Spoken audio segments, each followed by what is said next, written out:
Shalom, I want to give all praises, glory, and honor to Yahweh Ba'ashem Yahushai, Ba'ashem Rakakwadash. Double honors to our elders and apostles of Great Millstone that taught us his truth. Peace, love, and salutations to the hopeful like Akim. Teaching and preaching his truth with all righteousness and sincerity. This is Ak Yawasap. Today's lesson is entitled, Here's a Few Characteristics of Esau. And Lord willing, you be edified through the spirit and power of Yahweh Ba'ashem Yahushai, the true names of the Heavenly Father and his only begotten Son. As always, the sit-downs, the lessons, the street speaking is for the remnant, the elect, the Israel of the Most High, and to use the gospel preached. So a couple of weeks ago, I had a couple of lessons going into the characteristics of the elect. All right, so I wanted to do a little spin off of that and go into a couple of characteristics of Esau, all right, which is the so-called white man. And when we speak about the so-called white man, we're talking about the upper echelon, the shadow government, the elites, the banking families, those who are in a position of power through the left-handed side of Yahweh Ba'ashem Yahushai, because the Lord controls all things. And there's a lot of things in the scripts and in the prophecies to identify who are the Edomites today. All right. So we're gonna start off with this word characteristic real quick, and says this.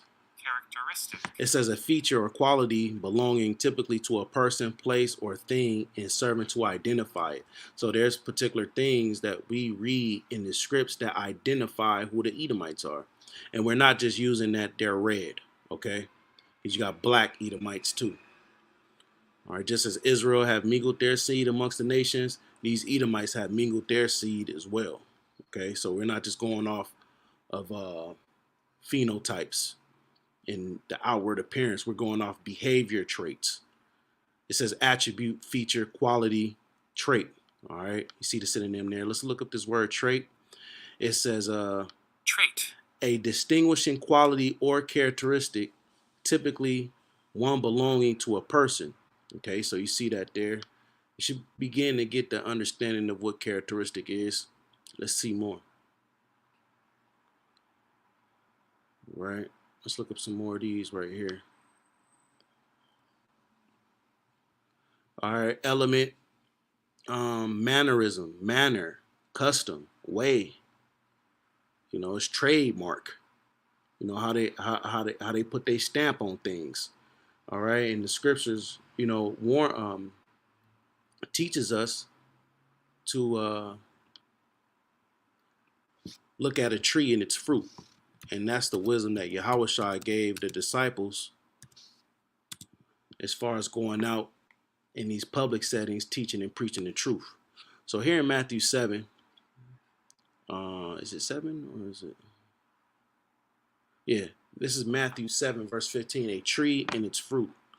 It says, Matthew 7 and 15, beware of false prophets which come to you in sheep's clothing, but inwardly they are raven wolves. These are false leaders who on the outward, they come in sheep's clothing. They may even say, the names of the Lord. They pushing Israel. They saying keeping the commandments, but inwardly or secretly, they are raven wolves. They actually devouring the sheep. Now you have two ways in which this happens. You have those who are bought and paid for. They've made covenants. They took in bribes. They took in the gift out of the bosom so they can pervert judgment, so they can, have riches and success in this world. And then you have those who are doing it unconsciously. They don't have 100% of the truth. So, they're leading the flock astray, which is causing them to be devoured. All right, killing the sheep. All right, so this is a characteristic of false prophets. On the outward, they seem like they with it, but inwardly, they have a whole nother agenda, and that makes them false prophets. Okay. Scripture speak about turning unto the Lord with all your heart. This characteristic of a false prophet, this is not turning to the Lord with all your heart. This is being lukewarm. On the hour, you got sheep's clothing, but inwardly, you got a whole nother agenda. The Most High ain't dealing with that. It says, ye shall know them by their fruit. Do men gather thorns? Do men gather grapes of thorns and figs of thistles? You don't go to a rose bush to grab grapes and figs. You don't grab them from thorns and thistles. So there's particular identifiers that go hand in hand with the fruit that goes on trees.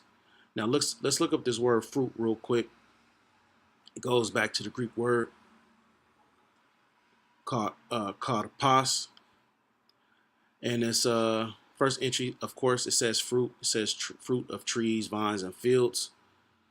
Um, B entry, fruit of one's loins. So it could be talking about children and things of that sort. You know, the fruit of your loins, meaning your children, your posterity. Now, when you look under the entry 2A, it says work, act, deed. You know, your work, your act, your deed. Look at entry D. It says is used figuratively discourse of those who by their labors have fitted souls to obtain eternal life. So it goes into what you putting out, you know, the vibration, the energy that you putting out. So a tree may be known by its fruit or its acts, its deeds, its works. So verse 17 in Matthew 7, even so every good tree bringeth forth good fruit. Now this good tree is talking about the elect. It's going to bring forth good fruit. It's going to bring forth things. One second. Let me just tell this person I'm going to call him right back.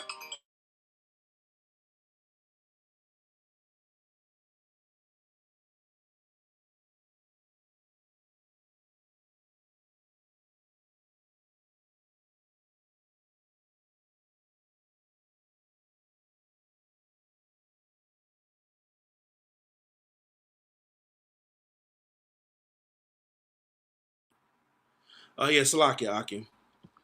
All right. So back to the point, Matthew 7:17. Even so, every good tree bringeth forth good fruit. This good tree is talking about a man of the Lord, a person that's of the elect. They're going to bring forth good fruit. All right, the good fruit. An example of that is found here in 2nd Esdras 16. Hey, I'm okay. Bye. An example of that is found in 2nd Esdras Salaki. You know, when you're doing lessons, all of a sudden your phone want to be bouncing off the ringer. So 2nd Esdras 7, right? We go into a characteristic of a good tree. So this is, I'm sorry, 2nd Esdras 9 and 7. 2nd Esdras 9 and 7, it says, and everyone that shall be saved, this is everyone that's of the elect, and shall be able to escape, receive the salvation by his works and by faith whereby ye have believed. So this is the good fruit that's growing on the trees of the elect. These are the identifiers or the manners and customs that we will see on the elect. They will have works, they will have faith, and they will believe. It says, shall be preserved from the said perils, different end time prophecies, and shall see my salvation in my land and within my borders, for I have sanctified them for me from the beginning. The elect have been sanctified from the foundation of the world to receive salvation here in these last days. So that's a good tree. Those are characteristics of a good tree, right? So let's go back to Matthew 7:17.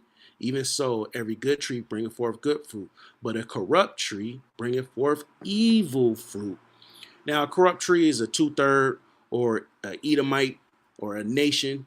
They're corrupt. They don't have the spirit of life breathed into them. They don't have the understanding of the secrets and the mysteries and the different hidden things that are in the scripts. All right.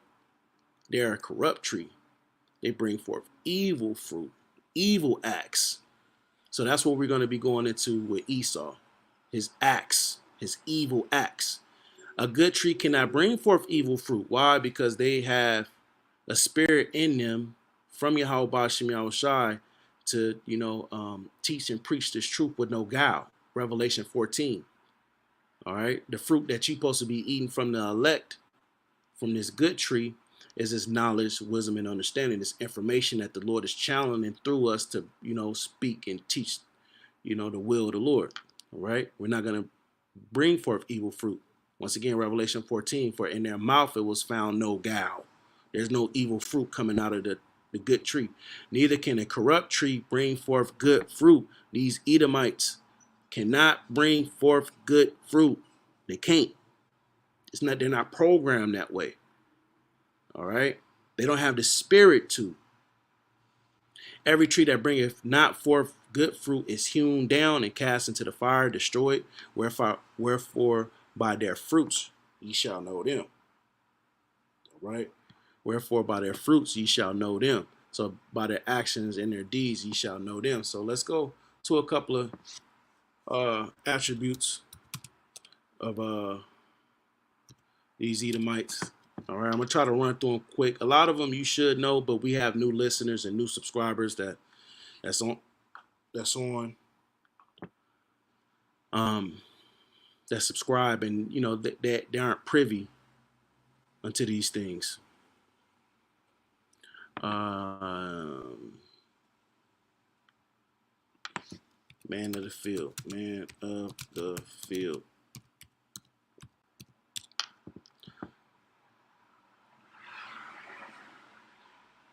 This is Genesis 25. I got a list here, so I'm gonna ultimately go through the spirit. But this is Genesis 25, 27, and the boys grew, talking about Esau and Jacob. Esau was a cunning hunter. This is a characteristic of these Edomites. They're cunning hunters. They're outdoorsmen. They got the outdoor vibe. They got the hunting. They hunting ducks, deers, you know, catching certain prey. Look at the Discovery Channel. You know what I mean? The different wildlife videos. Who are behind the cameras when they're out there filming the different wildlife and catching them and seeing particular things? These are Edomites. A man of the field. Once again, an outdoorsman. And Jacob was a plain man, meaning a righteous man, dwelling in the tents. Jake, he got a more of a laid back, chilling at the crib type of spirit. You know, as long as he got food, water, wine, a little entertainment, a woman, he cool with chilling at the house. And that's our spirit. Now, you know, some brothers got different spirits. They like to get out, but, you know, majority of the time, Jake like chilling around the house, man. All right, but Esau is not so. He's polar opposite. And going into the boys, they were two manner of people. All right, they have two different behavior traits. So that's one. Esau being a cunning hunter. Let's go into this word cunning real quick. Cunning, going to the Hebrew, yadai. To know, learn to know. All right, these Edomites, they are wise. All right, you got to give it to them. They do know they shit. When it comes to dates and, you know, different things that they dig up from these excavation sites and all these different relics and stuff they find from, you know, different periods of time in history, they be on point with that shit. But then they be throwing in wickedness and deception to throw you off too. So, you know, Edomites, they are skillful. They do know particular things, you know.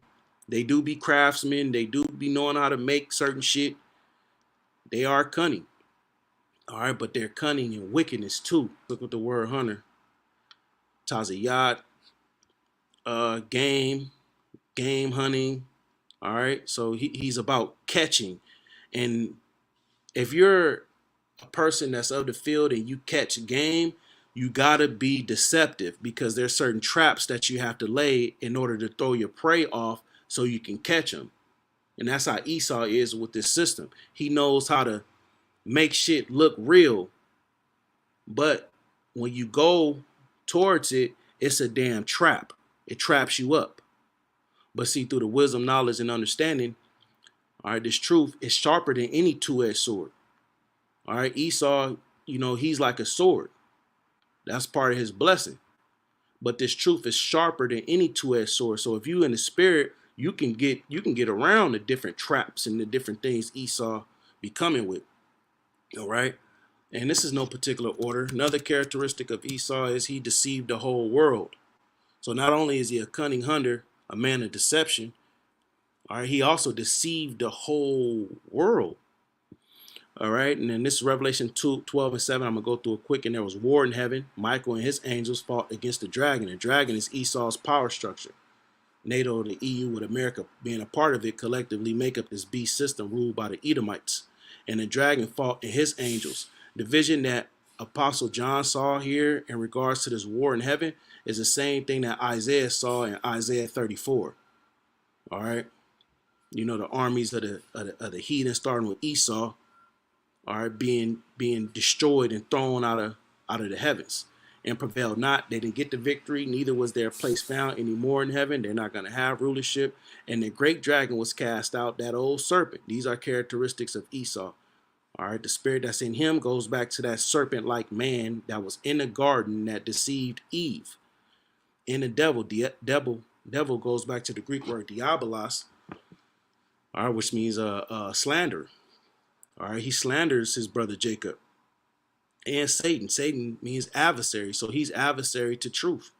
Here it is on the back of a dollar. It says, "In God we trust," but then they turn around and push laws to protect these people that the Lord look at as abominations. All right, you're Satan. You're an adversary. Here's a point: which deceiveth the whole world through religion. All right, through Western culture, black culture, and Mexican culture, and Native American culture. Right, this whole American dream, equality, women's liberation, this technology, all these different things that Esau used as a weapon, he uses it to deceive the whole world with it. C-19, the different, the democracy, how they set up presidents and leaders and these different world events, 911, that was deception. All in efforts to go over there in the East to go get the different resources that's in these particular lands. He deceived the whole world. He has economic hitmen. All right. He has puppet leaders in these other countries that bend to his will. But those puppet leaders, they speak the language, that the people in their country speak, and they look like them. But meanwhile, they being controlled behind the scenes. So these is characteristics of Esau. He didn't deceive the whole world. Got everybody believing the Most High is a so-called white man. His son is a so-called white man. There's angels that are women. There's angels that are babies that are naked. People believe that. And then when we come out with the truth, going into the scriptures and really plucking out what these Bible precepts is talking about, they want to look at us as false prophets. But we're actually pulling it out of the scripts. You don't pull out women being angels in the Bible with halos. You don't pull out little babies being angels. Scriptures speak about the angels being fully clothed. And they're men. And they're terrible to look on. All right? But, that's one of the characteristics of Esau. He was cast out of the earth and his angels were cast out with him. The aircrafts that he had militarized with weapons, they all going to get destroyed. Isaiah 34, 2nd Esdras 13, those chapters go into that. All right, now let's go. My next point is he hates the Israelites. Ezekiel 35.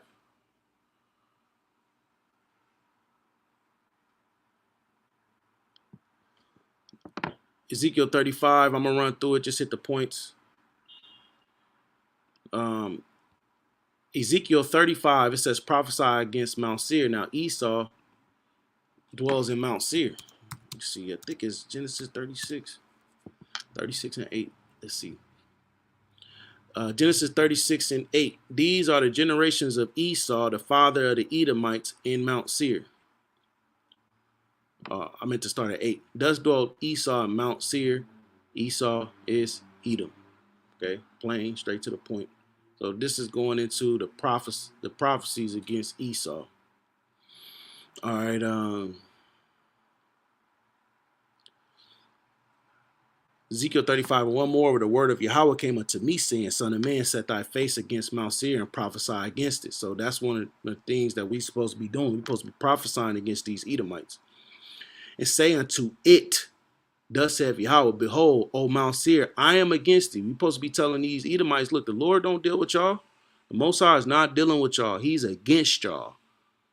I will stretch out my hand against thee. All right, the Lord is going to send Yahweh Shah to destroy these Edomites.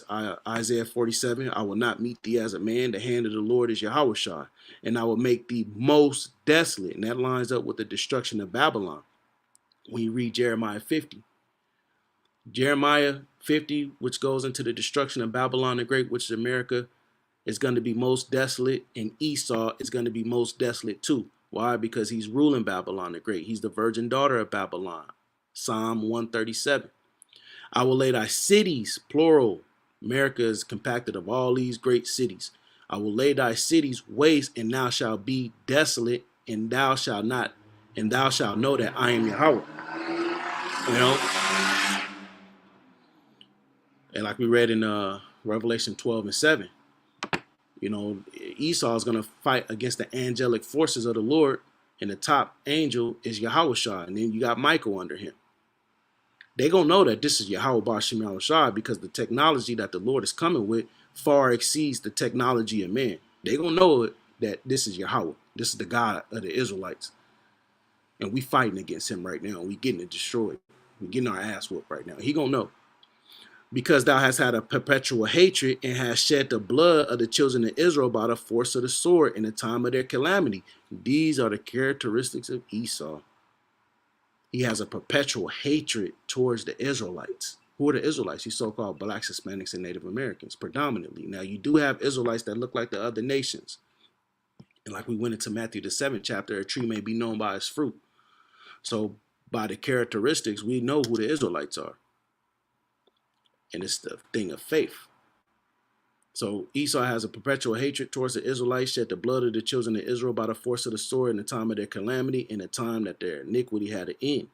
Thus saith Yahweh, therefore, as I live, saith Yahweh, I will prepare thee unto blood, and blood shall pursue thee. Seest thou hatest not blood, even blood shall pursue thee. Esau is about murder.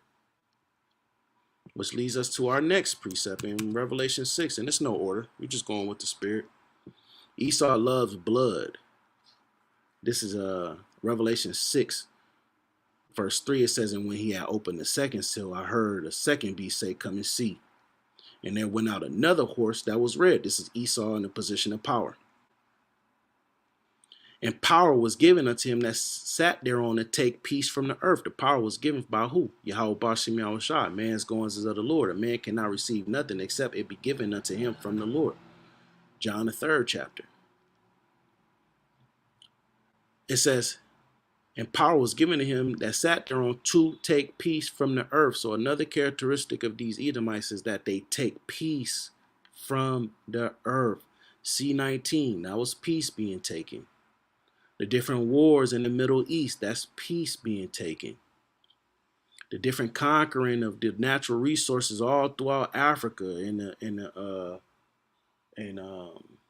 different, parts of the world. When Christopher Columbus came over here and sailed these seas, he came over here to the so-called New World, to the Northern Kingdom. And what did he do? He took peace from them. He made these different decrees and these alliances and broke every last one of them. He destroyed the water. He destroyed the food. He destroyed the air. He configured this system where people are suffering financially. You have financial crisis. You have debt crisis. You have people who are homeless on the streets. He makes you pay for everything. He makes you subject unto payments. Then these jobs is made and mapped out in a way where you're earning wages to put in a bag with holes in it. He give your women liberty so they can be harlots and hoes and have this type of bravado about them. So he's about taking peace from the earth. He's not about bringing peace. A person that's taking peace from the earth is wicked. And we know, pursuant to Proverbs 29, I want to say, when the wicked beareth rule, the people mourn. People is mourning, man, through the rulership. Proverbs 29:2, when the righteous are in authority, that would be the Israelites. The people rejoice. See, when we get in a position of power, the nations of the world is going to see righteousness and they're going to rejoice.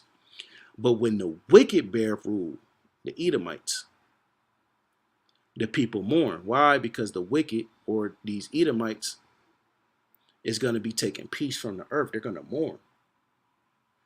And that they shall kill one another. See as thou hatest not blood, blood shall pursue thee. This has Esau's name written all over it. This particular verse. Red. Esau came out red all over like a hairy garment. He taking peace from the earth. He shall kill one another. He loves blood. And there was given unto him a great sword. Going back to his blessing in Genesis the 27th chapter. These characteristics of these Edomites. All right, segue into the next part. Let's go to Habakkuk, the second chapter. Habakkuk means embrace. All right, embrace these prophecies, embrace the will of the Lord. Let's see. Oh, that's Hebrew. H-A-B. Just lost a little bit. Habakkuk chapter 2,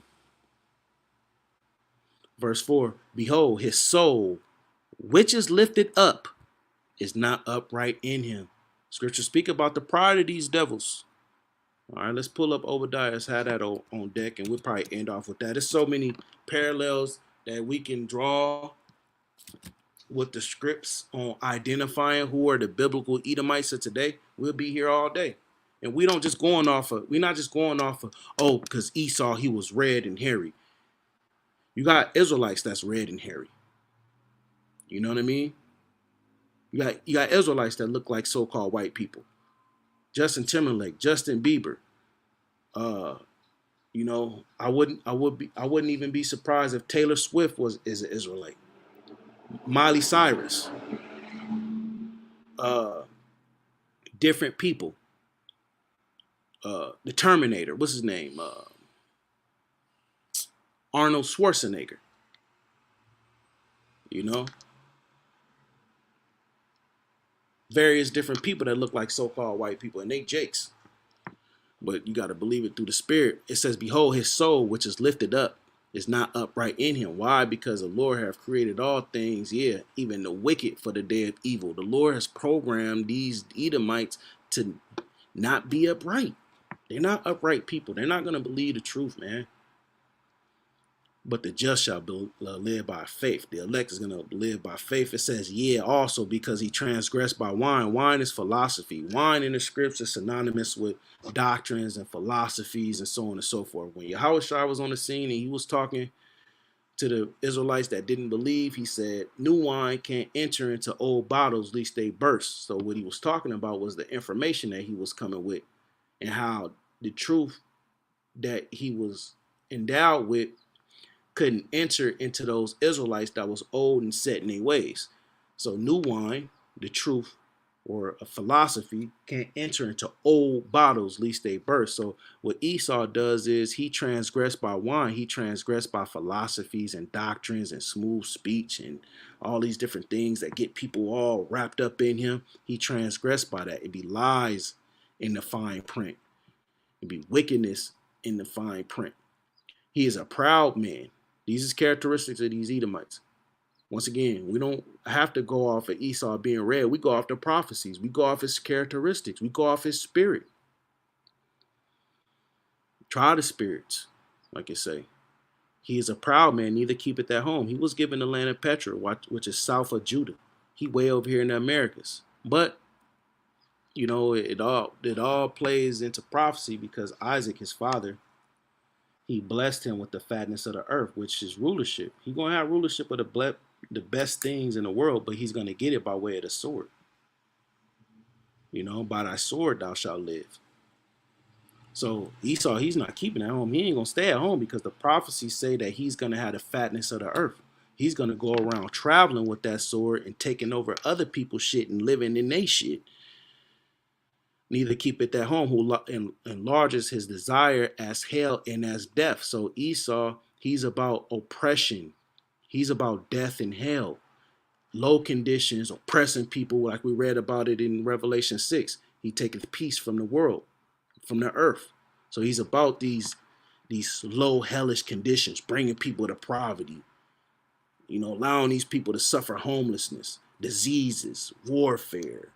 All right, infighting in communities, infighting in families, and things of that sort, promoting it. Like this dude, Jay Morant. Here it is.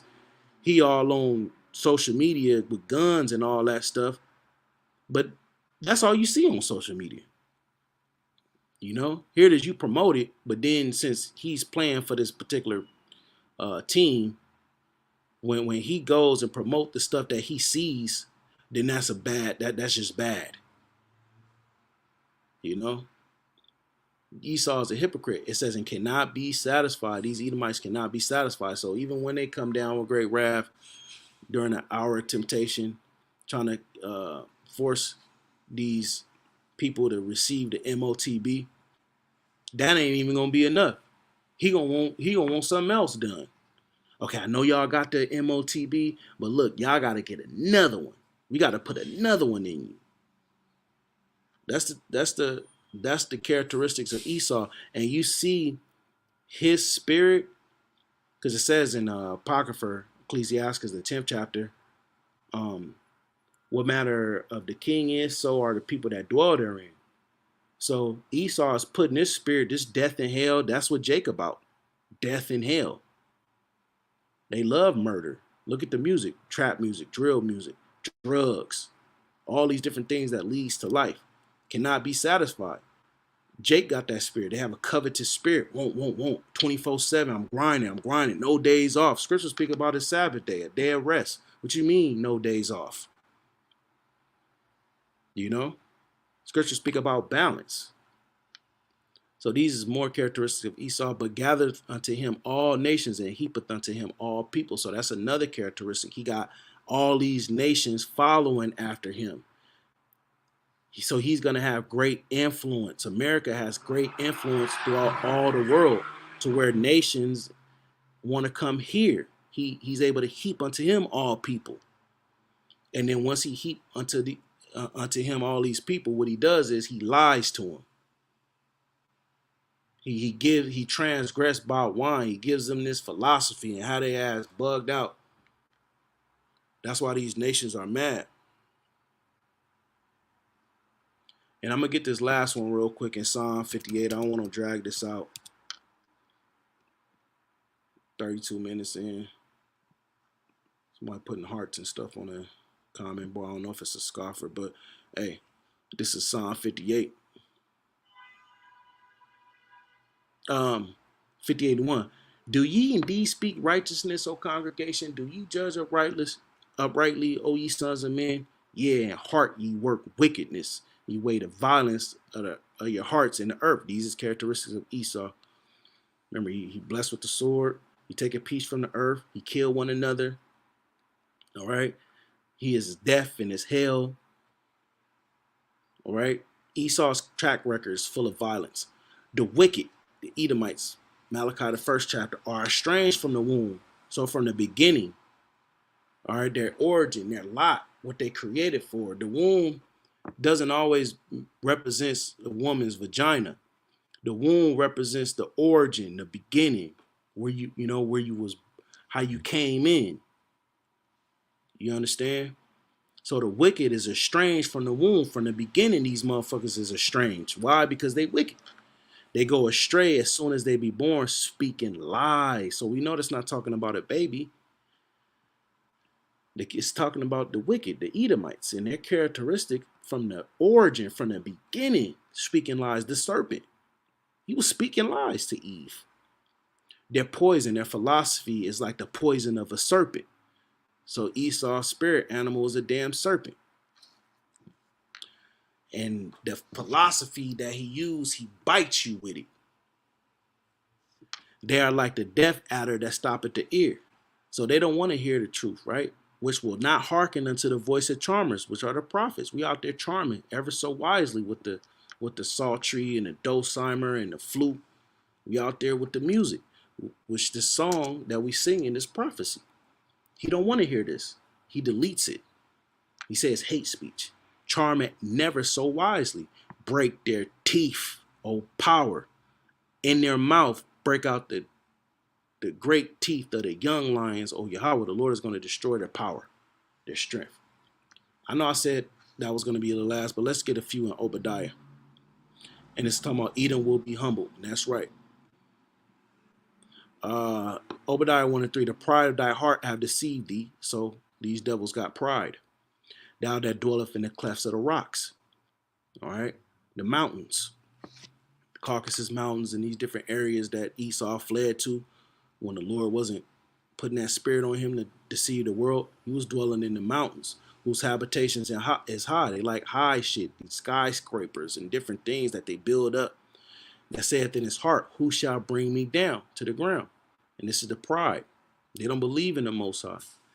Though thou exalt thyself as the eagle, their spirit and another spirit animal of theirs is a eagle, a snake, an eagle, and a dragon. You know, though thou exalt thyself as the eagle, the highest flying bird, and eagles got wisdom. Look, sit down one day and watch eagles on, the different animal shows. They got power. Esau, he got power on the left hand side, which is witchcraft, sorcery, dark arts, and magic, deception. They keen, they got vision, just like the eagles, but it's on the left hand side. All right. And though thou set thy nest amongst the stars, dwelling places, he got a dwelling place amongst the stars, which is the ISS, the International Space Station. Thence will I bring thee down, saith Yahweh, the Lord bringing these devils down. So, you keep reading, but these is characteristics of these Edomites. And I'm going to leave it at that. Here's a few characteristics of Esau. Lord willing, you're edified through the spirit and power of Yahweh Bashim Yahushai. Double honors to our elders and apostles of Great Millstone and taught us truth. Shalom, Washabaf, Shalom, Mr. New Moon.